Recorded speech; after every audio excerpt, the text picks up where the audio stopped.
Hello and Assalamu alaikum guys. Welcome to Learning A Levels Chemistry with Kashif Ali Segal. Today we will be doing another chapter of organic chemistry, and that is carbonyl compounds. Uh, Carbonyl compounds is the topic of AS level course, but it is also included in A2. Carbonyl compounds. What are carbonyl compounds? We have many compounds containing carbonyl groups, including aldehydes, ketones, carboxylic acids, esters, and amides. But in our syllabus of AS level, we will be dealing with carbonyl compounds of aldehydes and ketones. The other compounds, carboxylic acids, esters, and amides, do not show the properties of carbonyl compounds of aldehydes and ketones. And aldehyde and ketones have similar chemical properties due to carbonyl bond. Therefore, the syllabus and we will be covering aldehyde and ketones in this chapter only. Carboxylic acids and esters we have studied in the other chapter, and amides will be covered in A2 level course. So, carbonyl compounds we will be dealing with aldehyde and ketones, then their preparation, their reactions, and very important, their tests for aldehydes and ketones, which are also included in your practical syllabus as well for P3. So, we will be dealing with these outcomes. So, introduction to aldehydes and ketones. So, carbonyl compounds contain carbonyl bond. Carbonyl group is C double bond O, and in aldehydes this C double bond O is bonded with H, so we also name it as CHO. So because we cannot give a symbol of COH because COH is of alcohol, so CHO is the symbol or is the abbreviation or is the notation for aldehydes. In ketones, carbonyl group is bonded with no H atom and it is bonded with two carbon chains on both sides. But in aldehyde, carbonyl is bonded with one H on one side is a fixed as a functional group, but on the other side it can be an H or it can be a carbon chain. The smallest aldehyde, the first member of the aldehyde is methanol. Al stands for aldehyde. Methanol means alcohol, so we are not dealing here with all. Please pronounce it correctly. It's methanol. So methanol has carbonyl group bonded to H atoms on both sides. Whereas the second member of aldehydes is ethanol, in which there is one carbon atom bonded to carbonyl group. So CH3CHO is ethanol. Then propanol is CH3CH2CHO, and then goes on. The numbering starts from the carbonyl carbon is always 1, and then the chain goes on. In ketones, the functional group, as I told you, is carbonyl group again, but it is bonded to two carbon atoms on both sides, two carbon chains, two alkyl groups on both chains. So the first member is minimum of 3 carbons, and it is CH3, C double bond O CH3. It is called propanone. Then we have a butanone, but when we go for pentane, we have two isomers. So it can be pentane 2-one or pentane 3-ones. We start numbering from the end closest to the carbonyl group. So carbonyl group is not always 1. It has a variable position. If we have carbonyl group attached to benzene, so in case of that aldehyde is called benzaldehyde, and in case of ketone, if you have a methyl on one side, so it will be called as methyl phenyl ketone. Methyl phenyl ketone is the name of that ketone. Physical properties of carbonyl compounds. The boiling point of carbonyl compounds is higher than that of alkanes because of the C double bond or its polar bond, and it can interact with each other with permanent dipole forces. So that's why it has stronger intermolecular forces and higher boiling points and melting points compared to alkanes. But compared to alcohols and carboxylic acids and other derivatives of organic compounds, aldehydes and ketones have quite low boiling point, and that's why they are volatile and they are highly flammable. Therefore, when you are dealing with aldehydes and ketones in the laboratory, you are not going to heat them directly, but rather you will heat them with using the water bath. So you are not you have to be careful that you should not bring them near to a naked flame because they are quite combustible and easily flammable. So carbonyl compounds are also soluble in water, uh, the small chain carbonyl compounds such as methanol or ethanol or propanol. But as the chain increases, the carbon chain increases, they become insoluble because of the hydrophobic nature of the carbon chain. Why they are soluble in water is because of the polar nature of carbonyl group C double bond O, which can form hydrogen bond with water. The oxygen of carbonyl group can form hydrogen bond with the hydrogen of water.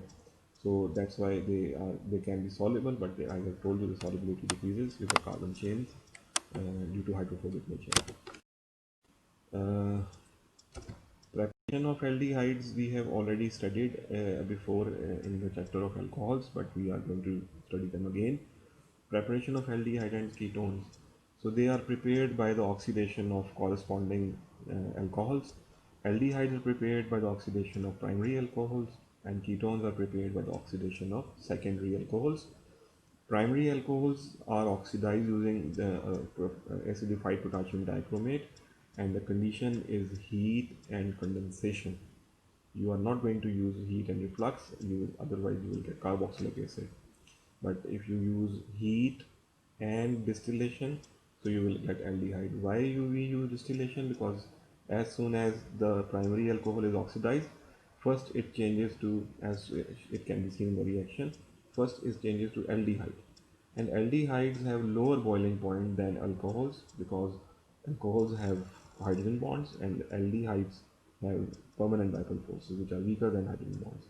So due to the lower boiling point, as soon as aldehyde is formed, if you have a distillation system attached to the reaction flask, aldehydes will boil off and alcohol will remain in the flask.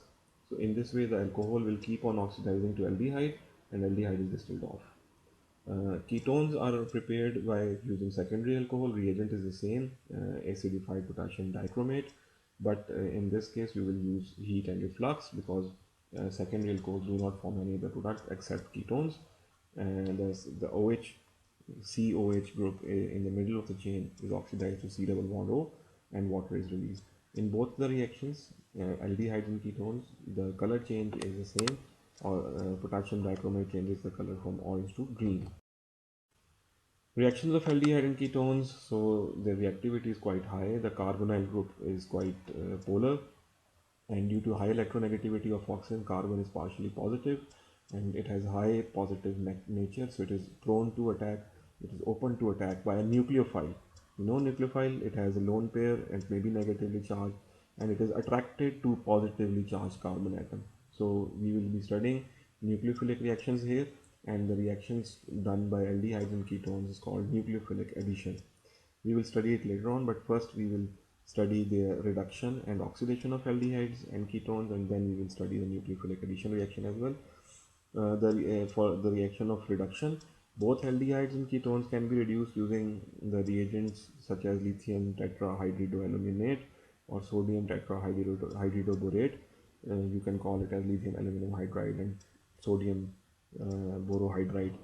The reagent is having conditions as well. LiAlH4 is in dry ether, and for NaBH4 you will use aqueous alcoholic solution. Products of aldehyde, you reduce it back, so you will get primary alcohol. Ketones are reduced back to secondary alcohol. So carbonyl group will gain hydrogen on carbon and oxygen, and double bond changes single bond. So you will get carbonyl group changing to CH2OH in aldehydes, and in ketones it will change to CHOH in the middle of the chain. So both reagents can be used to reduce aldehydes and ketones. Next is oxidation. Oxidation में again we will be using potassium dichromate or acidified potassium manganate, heat and reflux. Aldehydes can be further oxidized, but ketones cannot. The reason is again the same as we have studied in primary, secondary and tertiary alcohols. So aldehydes can be oxidized because carbonyl group has a hydrogen attached to it. But ketones cannot be oxidized because it has no hydrogen attached with the carbonyl group. It has been surrounded with two carbon chains. So that's why ketones cannot be further oxidized. It has nothing to lose for hydrogen. But aldehyde has one hydrogen, so it can be oxidized. So the reactions we have studied earlier, aldehydes are oxidized by heat and reflux using potassium dichromate to form carboxylic acid corresponding, but ketones do not oxidize. So here we can differentiate the aldehyde from ketone. aldehydes change the color of potassium dichromate or manganate, but ketones do not change the color of the oxidizing agent.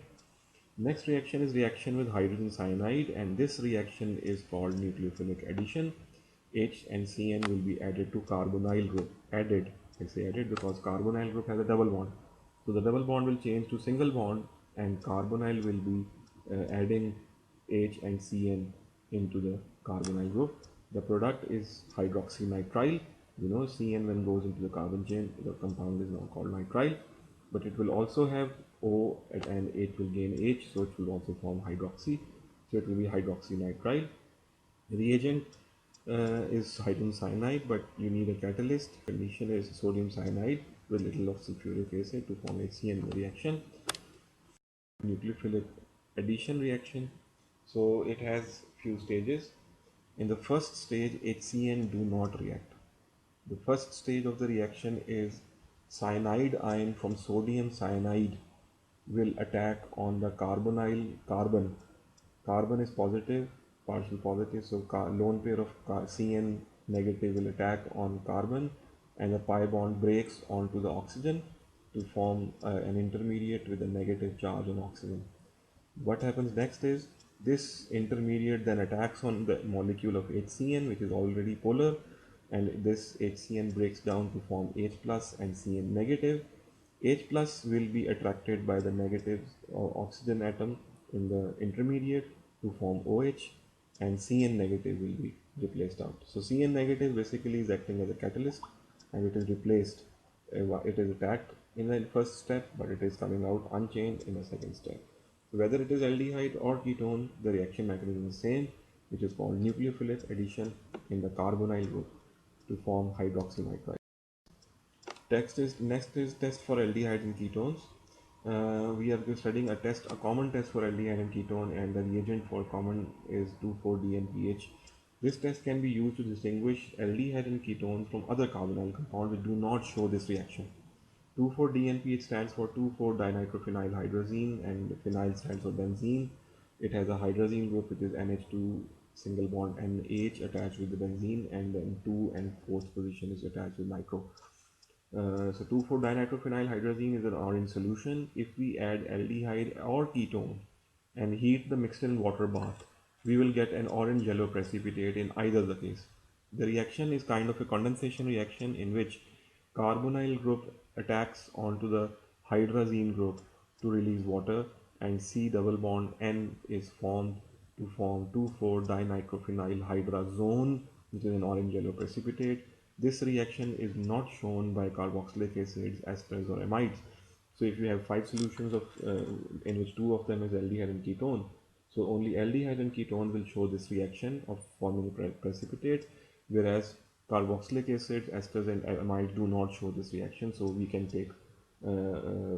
filter out 3 solutions away and select 2 of them as aldehyde and ketone. Then how to differentiate between aldehyde and ketone? One of the tests I have already discussed is the oxidation. Aldehyde will change the color of orange color of potassium dichromate to green, but ketones do not. But there are other tests to distinguish which are also important and are part of your theoretical course as well as your practical course. And the other tests include tolerance test and Fehling solution test. What is tolerance test? So for tolerance test we need a tolerance solution, which is ammonical silver nitrate solution. Ammonical silver nitrate solution is prepared by adding silver nitrate and sodium hydroxide in equal amounts and of equal concentration in a test tube. A brown precipitate will form. Then start adding aqueous ammonia dropwise until a colorless solution is formed. That colorless solution is called tolerance reagent. You have to learn that by heart before P3 as well. When the tolerance solution is ready, now you take the aldehyde and add tolerance reagent into it, and then heat the mixture in water bath, not on the naked flame. After some time, you will see you can see a gray precipitate, or mostly you see a silver mirror is formed inside the test tube. So it will now change from a glass to a mirror if it is an aldehyde, because this is a redox reaction. Aldehydes are oxidized to carboxylic acid, and silver ions are reduced to silver metal, silver atoms, which will deposit in the inner side of the test tube to form a mirror. Ketones do not show this reaction because ketones cannot be further oxidized because they have no hydrogen to lose. So that's why aldehydes can show this reaction only, and another test to distinguish between aldehyde and ketone. The next test is Fehling solution. Biology students know about Fehling solutions. We also call it Benedict solution. Uh, it is a mix. It is a solution of copper sulfate in sodium hydroxide. So copper sulfate solution in sodium hydroxide is a blue solution. If you add aldehyde to it, aldehyde will be oxidized to carboxylic acid, and copper 2 ions will be reduced to copper 1, and then copper 2 hydroxide is formed, and that is brick red precipitate. So aldehydes can change uh, the blue color of Fehling solution to orange or red precipitate. Ketones cannot do this. Remember, you have to heat the mixture in water bath, not on the naked flame. So when you are heating, this color will change from blue to orange or red brown precipitate is appeared. That will be done by aldehydes. It's a redox reaction again. Aldehyde is being oxidized and copper 2 ions are reduced to copper 1, and copper 1 oxide is formed Cu2O, which is a red precipitate. So in this way you cannot distinguish aldehyde and ketones. So I hope you've got plenty of information now for aldehyde and ketones. We will meet in the next class inshallah.